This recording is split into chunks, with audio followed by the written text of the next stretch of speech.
embeera eri Ekamwokya eyungula ezziga ebintu byongedde okusajjuka n'okubeera nga byonooneka. Ampuliriza, laba obutambi buno sigenda kwogera naye amaziga gankulukuta ku mutima.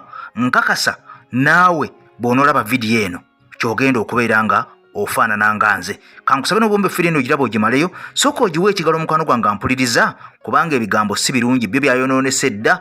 Wadde nga amawulire wadde mabi, tulina okubeera nga tugakuwa wano ku channel yaffe y'omuntu wa wansi ali mu struggle, omuntu abonaabona nakunkunye dda, oyo ayagala enkyukakyuka okulaba ku Uganda empya ekulukuta amata n'ombisi gw'enjuki. Ampuliriza. Olutalo lwennyini, yes.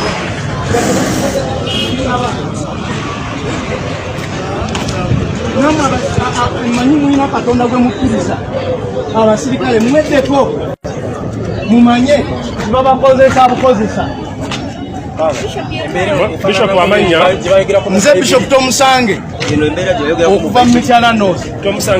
Tomusange William. Nze Bishop Tomusange William Bifachi ngambeera mu Mityana North, kulembera obuweereza obuyitibwa Joy Missions International Ministry. Yes, we ali mukundaba akaseera kano Ekamwokya yasaliddwako. Tulina osobola kuyita teri muntu gwe bakkiriza nga si w'amawulire.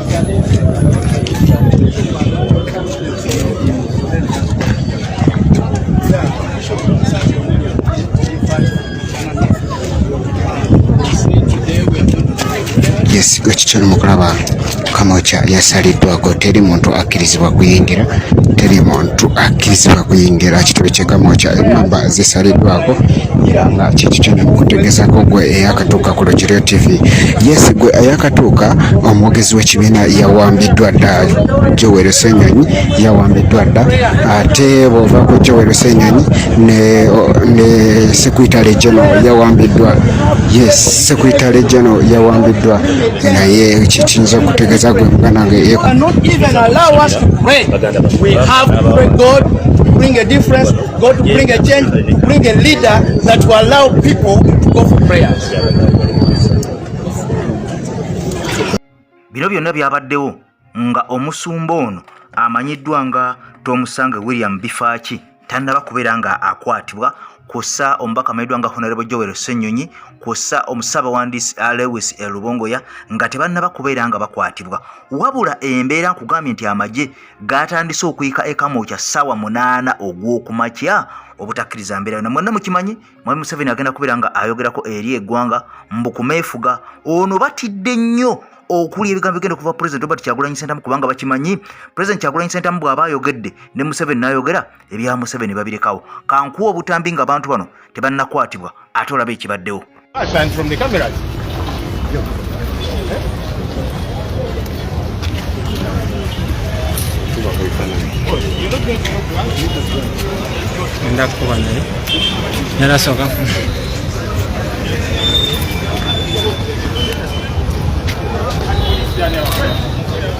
Someone here who says,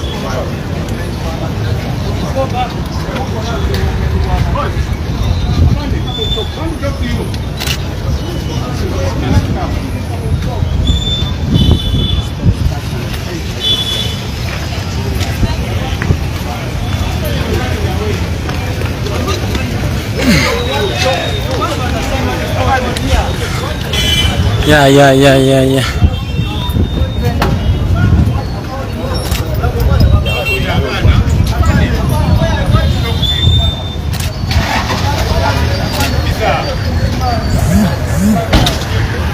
Ano bakwata abantu baffe ne badduka nabo.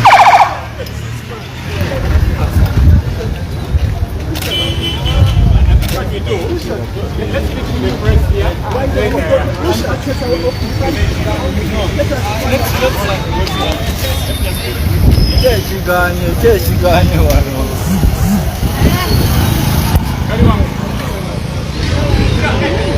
Dad. Okay. I'll say something, then the Secretary General will come in and the leader.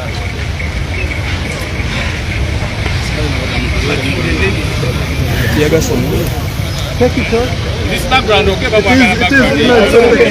it out. All right.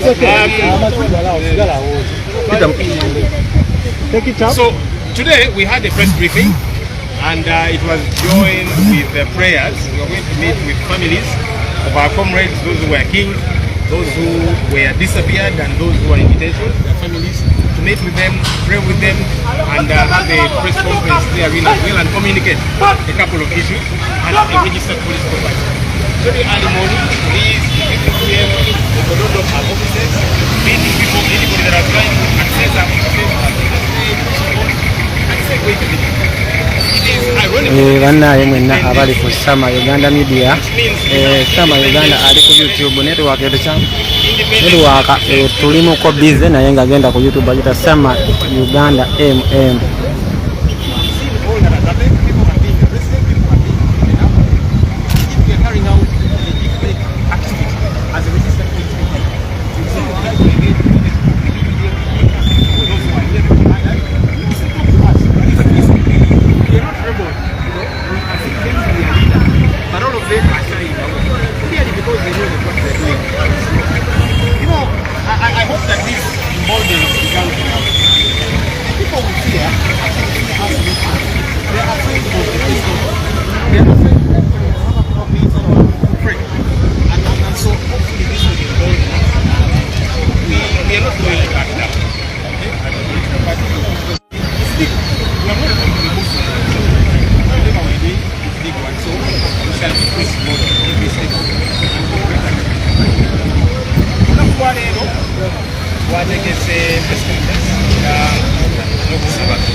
Mugende ku YouTube eya Sama Uganda MM.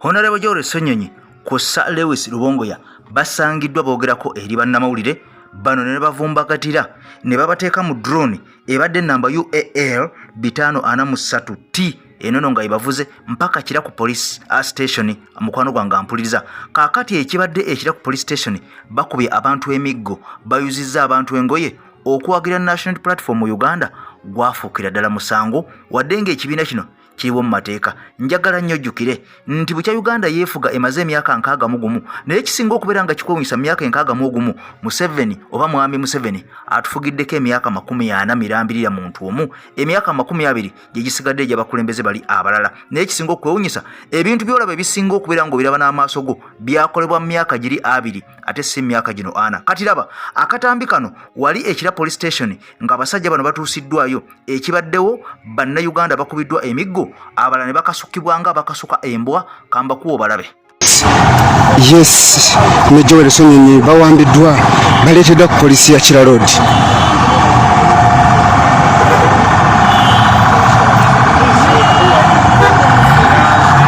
Yes, embeera bwetyo bweri.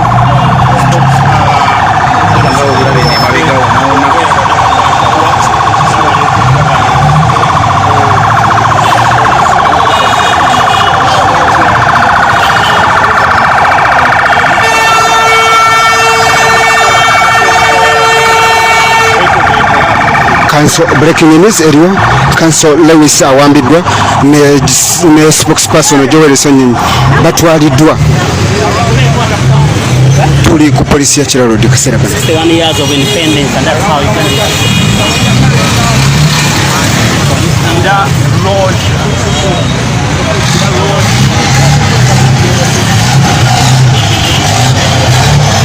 gwe mugana wange ali ku Lujo TV kyenyinza okunyonyola akaseera kano mbeera ya bugege mu kibuga Kampala era nga tuli wano Ekamwokya Secretary General akwatiddwa ne Joel Ssenyonyi spokesperson omwogezi bakwatiddwa.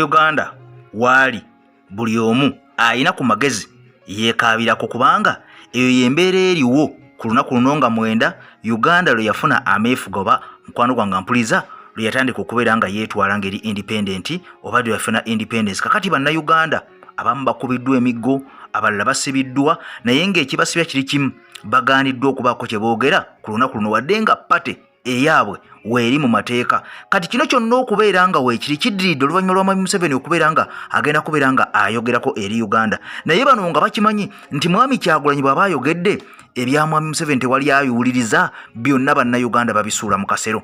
Era ono atya nnyo speech eza President Robert Kyagulanyi Center mu Mitembo, naddala okwogera ku lunaku lwe lumu Mwami Museveni lwagenda okubeera nga naye ayogererako eri eggwanga, kubanga bannayuganda basinga bakoowu bakimanyi nti Mwami Kyagulanyi agenda kwogera abuuse bannayuganda, obulimba bonna bagenda okubeera nga balimba bannayuganda, ono agenda busangulawo. Kakati mu mbeera eno tebasobola kubeera nga bamukkiriza okubeera nga abaako kyayogera, era n'abawagizi be bonna bakubiddwa bakwatiddwa. Kansooke nkwogera akatambi akalala ampuliza omanye nti Uganda gye tulimu ekyaddala maziga gennyini.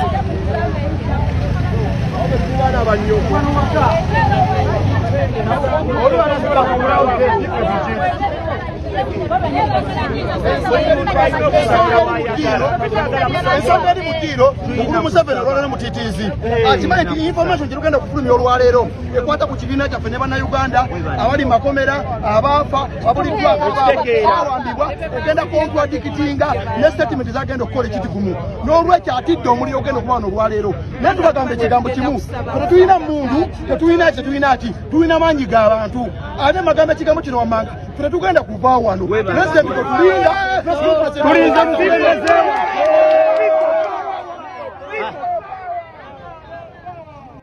ebyo bye bimu ku byabaddewo nga poliisi n'amagye tegannaba kubeera nga gakwata omuntu yadde n'omu wali ku kitebe kyaffe Ekamwokya. Kati ampuliriza oluvannyuma lw'ebyo embeera nga yagagidde. Kansooke nkulaga akatambi kano nga Honorable Joel Ssenyonyi kw'ossa Ssaabawandiisi Lennox Lewis Lubongoya nga bakwatibwa, ampuliriza wali eri ku petrol station we babasikasikanidde ne babayingiza mu drone emanyiddwa nga UAL 543T ne batwala wali ekira police station. Ampuliriza nga n'abawagizi abalala bangi bakwatiddwa ba comrades abatwaliddwa ku police stations ez'enjawulo ezitali z'ekira. Ampuliriza kankulaga akatambika kano nako kalabe ate olabe embeera eno.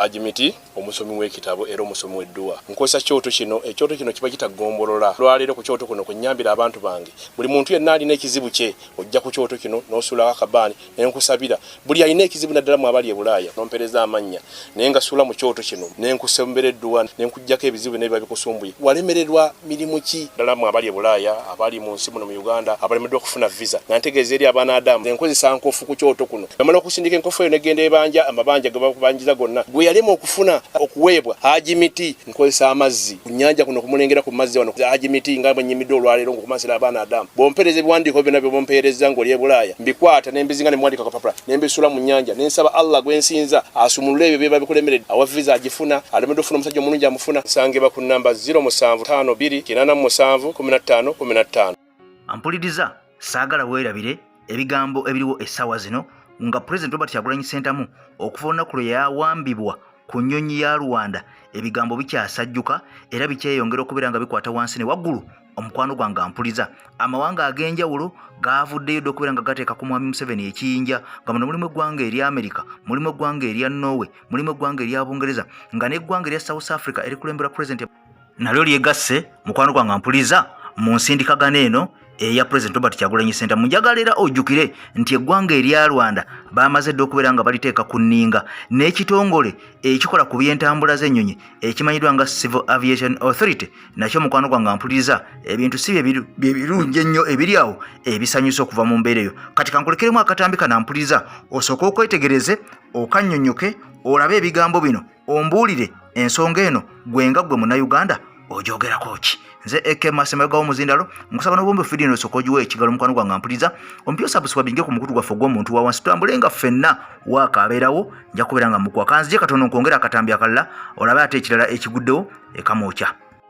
Akatambi kato koolaba oba ekifaananyi kino kyolaba kyeky'omwami amanyiddwa nga Ddamulira John ono nga musajja alina emyaka 50 ampuliriza era ng'ali mwogezi wa National Platform yabula okuva mu mwaka gwa 2021 Desemba taddangamu kulabika naguno gwaka ampuliriza era nga oyo y'omu ku bantu abayitirivu ennyo abagambibwa okuba nti baawambibwa abalala tekimanyikiddwako mayitire gaabwe oba baafa oba tebaafa era nga kino kyekibadde kivuddeyo olunaku olwaliro ne kireeta mukwano gwange omusumba amanyiddwa nga William okujja ku National Platform nga yegattiddwako ab'ekibiina ekya National Platform basobole okubeera nga basabira eggwanga, basobole okubeera nga basabira comrades abo abaafa, basobole okubeera nga basabira comrades abo abali mu kkomera kw'ossa abo abaafuna ebizibu eby'enjawulo mu struggle naddala okutandika mu mwaka 2021 awo gwatandikira. Mukwano gwange ampuliriza abantu batandika okubeera nga babula, abalala nga bakubwa, abalala nga basibwa naguno gwaka abantu bangi bakyawambibwa n'okubeera nga mukwano gwange basibwa ng'okugeza Ssesanga yasembeddwayo okuwambibwa wali eri mu bitundu by'ekyengera ampuliriza era nakatana addamu kubeera nga alabika kwati essaala eno yebadde genda okubeera nga ebeerawo olwaliro ku National Platform wali head offices Ekamwokya ne President Robert Kyagulanyi Ssentamu ayogereko eri eggwanga naye mukwano gwange ampuliriza tekisobose olw'abasajja okubeera nga baatidde nnyo ne basuula emisanvu mu kkubo ne bazibira buli Munnayuganda yenna abadde asala ekkubo ogenda Ekamwokya. Nga wenkugambye nti nze kibiina ekyange kya Nuupu ate ne President wange Kyagulanyi era nagezezaako batuukirira abakulu mu kibiina era bwe banyambyeko okutuukawo mpaka n'okufuna balooya. So mwami wange sigenda mutiira tayagala nako Museveni n'omulundi n'ogumu era naye ndowooza we tuliba nga Mukama tuwadde omukisa okukola ki okumulaba oba ne bamuzanga mulamu ajja kyeyogerera ate era si musango tekubangako musango mu Uganda kubanga teyasse muntu teyakoze eki then ki ekiba kimutwaza abaana bategedde nti tata bamutote era bategedde kireka kubanga bambuuziza nti mami dadi aliwo naye nimba nnyonnyola ng'omuzadde kuba baana era nina engeri gye nabagambyemu nti dadi bwati ne bwati ne bakivaako n'ate kati simanyi gye busembera banaaba nga bakyamulina then abaana ngenda bagamba ki nti dadi waabwe ali luddawa eri bekikwatako bigambo ki byoyinza okubawa?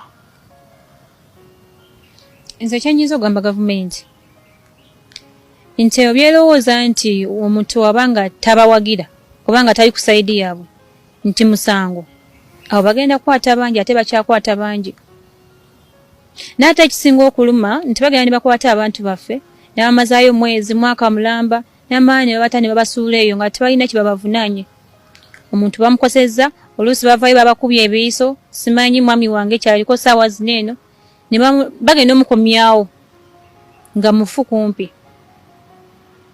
nze kyensaba gavumenti sinakusaba sisaba nze omwami wange wanga mwamuse mumuleete tugenda muziika mumuleete tumuziike tumanye nti omuntu waffe twamuziika wano then kati bamutuwe wabanga kyali mulamu kubanga tewali kimuvunaanya ndowooza kuba nti tali ku ludda lwabwe n'ate abo baba bagenda kukwata bangi kuba bangi abatakkiriza mu gavumenti bangi akatubagira omukasaale kyekirangane ekipya yataddeko epayizi wondogo olwokusaba kwa bangi bakikulozanye ku stage live 28 ku kilabo brigato bingira emitwalo 2 JP emitwalo 5 emeza ya mitwalo 3 kyawandikiwa na kitanda kereya nekitendekebwa kirene yusufu tushuwa bazanyi wa live ku stage Professor Vikita Kaweke Monica William Emily Nazala Detective Benny Julius Deriki Kasi Hola Michero Togoria Kazi bonna Chimu Sofia Panementewo Kitwako Aruna Mwiro Deribata Omulangira Suna ne Finest Bandi Omulangira November Kusekawa Motero Wane tibuye